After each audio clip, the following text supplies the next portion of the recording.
안녕하세요. 알려주고 파헤쳐주는 알파 변호사 허주연입니다. 정말 많이 물어보시는 것 중 하나인데요. 요즘에 스레드? SNS, 인스타그램 말고 스레드라는 게 있다고 하더라고요. 근데 거기 막 반말로 소통을 한다면서요?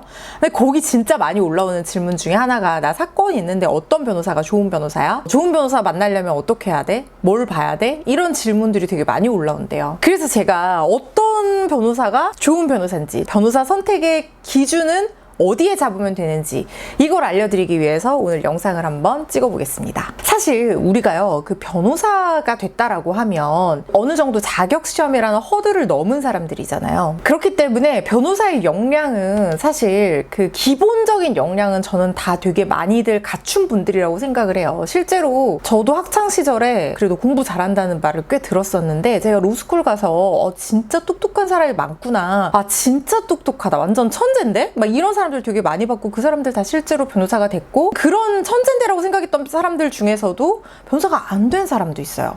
그러니까 5번 시험 다 떨어진 그런 사람도 있거든요. 그래서 제가 생각했을 때 리걸 마인드라고 하거든요. 그쪽으로 딱 굳어지게 되면 시험을 합격을 하는 것 같고, 그렇게 허들을 넘은, 경쟁을 한번 넘은 사람들의 기본적인 역량은 다들 대단하신 것 같습니다. 그런데 우리 의뢰인들은 이제 사건을 진행을 하면 만족하지 못하는 경우들을 많이 이제 저한테 말씀을 하세요. 저한테 오신 분들, 특히 2심 맡기로 오시는 분들 중에 1심에서 변호사가 이런 게 문제가 있었다, 이런 게 아쉬웠다라고 말씀하시는 것 중에 제일 많은 게 뭔지 아세요? 소통이 안 된다, 변호사랑 연락이 안 된다, 변호사가 설명을 안 해준다, 내가 보낸 자료를 내지를 않았다, 이런 케이스들이 생각보다 많더라고요. 근데 저는 이거는 기본적으로 역량의 문제가 아니라, 그분들도 아마 다 되게 똑똑한 분들이실 거예요. 그런데 좀 뭐랄까요? 내 의뢰인이 너무 많거나, 아니면은 내 사건이 그렇게 중요한 사건으로 그분께는 여겨지지 않거나, 이런 케이스에서 이 소통이 잘 안 되는 그런 것들이 발생하는 것 같더라고요.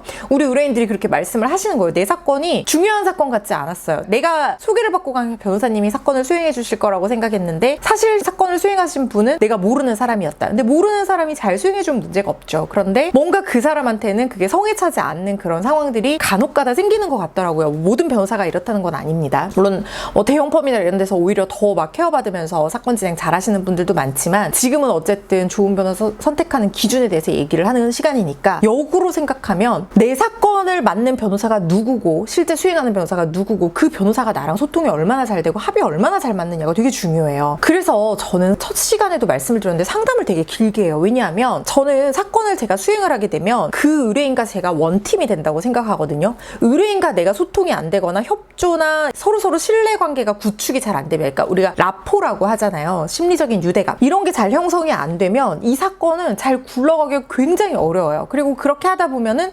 저도 사람인지라 사건이 여러 개가 있을 수 있는데, 의뢰인이랑 라포 형성이 잘 안 되고, 이 사람 나 안 믿어주는 것 같고, 자료 요청해도 연락도 잘 안 되고 이러면은, 저도 그 사건은 바쁜 와중에 우선순위를 정하게 되면 밀릴 수밖에 없거든요. 반대로 의뢰인도 마찬가지일 거예요. 변호사가 내가 아무리 연락해도 소통도 안 되고 전화도 잘 안 받고, 사건 수행하는데 재판 언제인지 안내도 안 되고, 갔다 와서도 안내도 안 해주고, 어떤 자료 내라고 부탁했는데 냈는지 안 냈는지도 모르겠고, 이러면 의뢰인 입장에서도 점점 이 사건 진행이 한두 달 만에 끝나는 것도 아닌데 점점 힘이 빠지게 되고, 그러면은 내가 수임료를 얼마나 줬는데 나한테 어떻게 이럴 수가 있어, 이런 식으로 악화의 길로 가게 되면, 그러면 보세요. 변호사는 대신 싸워주는 사람이잖아요.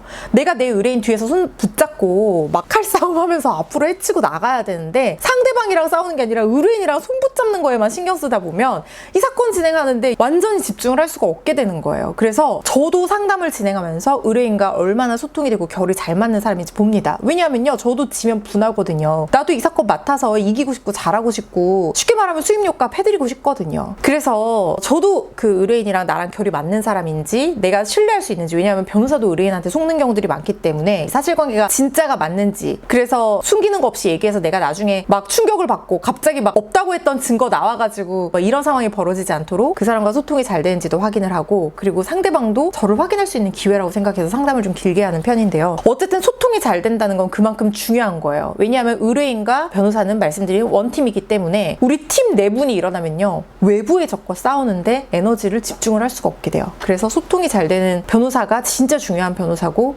그리고 내가 소통하는 그 변호사가 사건을 들여다보고 있는지, 여러 변호사님들이 계시는 재판은 펌에 간다고 하면 내가 상담한 변호사 말고 다른 사람이 재판에 들어가거나 뭐 사건을 수행하거나 이럴 때도 있는데요. 설령 그런 경우라고 하더라도 그 사람이 내 사건 얼마나 들여다보고 있는지 이런 것들을 좀 체크하실 필요가 있어요. 그리고 또 한 가지, TV 나오는 변호사 바쁘니까 내 사건 신경 안 쓰고 수임만 하고 다른 사람 하는 거 아니에요? 막 이렇게 얘기 많이 하시거든요. 근데 저는 그렇게 하지 않아요. 그러니까 일단 제가 모든 상담 제가 무조건 진행을 하고요. 가끔 제 의뢰인들 전화 오시면 그런 얘기 많이 하세요. TV 나오셔서 그 소통 안 되고 되게 그럴 줄 알았는데, 저는 막 진짜 저 소통 잘 되는 거 하나는 정말 자부심 갖고 있거든요. 우리 의뢰인들한테 정말 세세한 절차까지 진짜 목이 터져라 설명을 합니다. 제가 이제 좀 말하는 것도 좋아하고 그래서 설명해주고 막 그런 거 좋아해서도 그렇지만 그냥 궁금하실 것 같아요. 내 사건 되게 궁금해 하시거든요. 어떻게 진행되는지 아무것도 모르시니까 송달료 납부하세요 이렇게 종이 한 장 드리는 것보다 이게 인지 송달료라는 건데요. 이게 일종의 법원의 접수비라는 거예요. 막 이렇게 하면서 설명하면서 하면 나중에는요, 아 변호사님 저 바쁘니까 설명 안 해주셔도 되고 그냥 알아서 해주세요 이렇게 말씀하시는 분들도 있어요. 신뢰가 형성이 되면. 근데 어쨌든 TV 나오는 변호사님들, 제가 아는 변호사님들은 다 되게 성실하게 사건 수행하십니다. 그리고 사람들이요, 이 TV 나오지 않는 변호사라고 해서 사건만 하고 있는 건 아니거든요. 뭐 굉장히 다양한 활동들을 많이들 하시기 때문에 TV 나오는 변호사라서 무조건 불성실할 거라는 건 진짜 편견이에요. 그거는 제가 좀 억울하게 생각하는 부분이 있고요. 제가 감당할 수 없는 수임 범위는 수임을 하지 않는 게 저는 맞다고 생각을 하거든요. 그래서 변호사를 찾으실 때는요, 나랑 소통이 잘 되는 변호사인지 합이 잘 맞는 변호사인지 그 부분을 꼭 상담하실 때 체크를 하시고요. 실제 사건을 수행하는 변호사, 내 담당 변호사가 누군지 이것도 꼭 체크를 하시는 게 좋을 것 같다는 생각이 듭니다.